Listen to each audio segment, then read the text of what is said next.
Shalom, shalom, shalom, peuple de Dieu.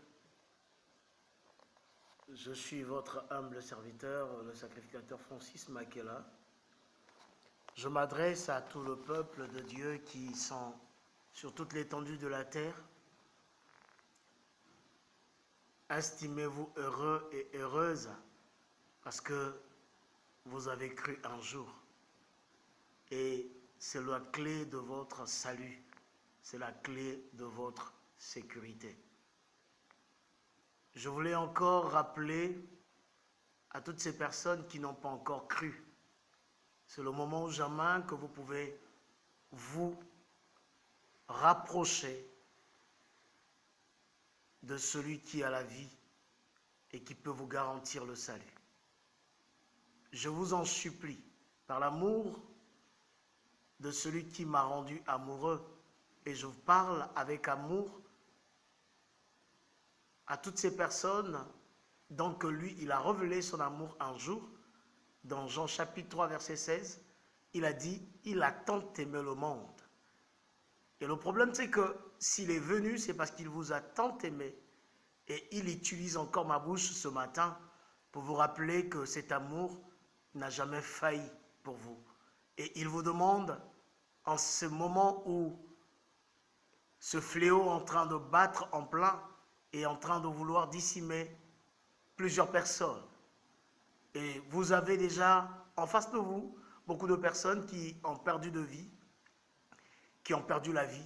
Et ceux-là, certains savent là où ils sont en train de partir, et certains ne savent pas peut-être là où ils vont partir, parce qu'ils n'avaient pas encore cru.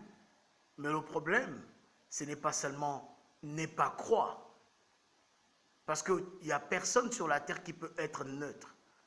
Si tu n'es pas avec Dieu, tu es avec Satan. Ce n'est pas la demande que tu fais à Satan, mais c'est parce que tu n'as pas de protecteur.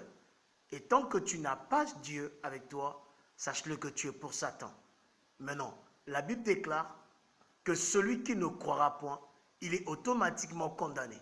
Or, le problème, c'est de ne pas. Moi, ma prière de ce matin, c'est que je ne veux pas que toi qui étais censé vouloir penser que tu étais neutre, que tu te dis que moi, je suis neutre. Non, je te le dis, par l'amour de Jésus-Christ de Nazareth, je te demande, bien-aimé, crois, accepte Jésus-Christ comme ton Seigneur et Sauveur.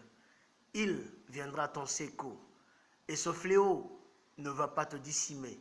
Ce fléau ne prendra pas ni ta vie.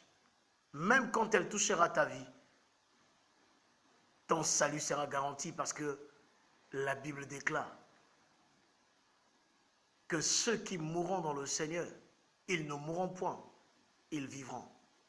Et je crois que si ce matin, tu as entendu la voix de celui qui crie encore, pendant que j'ai regardé dans les grandes villes comme Paris, Champs-Élysées et en désert, et je me dis que je fais partie de celui qui est en train de crier dans le désert, et que je vois les races des vipères en train de fuir et venir vers celui qui leur apporte le message de l'heure, pour qu'eux qui se repentent et qu'ils soient sauvés. Accepte-le et crois seulement qu'il est ton Seigneur et Sauveur. Il va te garantir le salut. C'est votre humble serviteur Francis Makela, le sacrificateur, qui a toujours la grâce de vous apporter le message de l'heure. Je vous aime.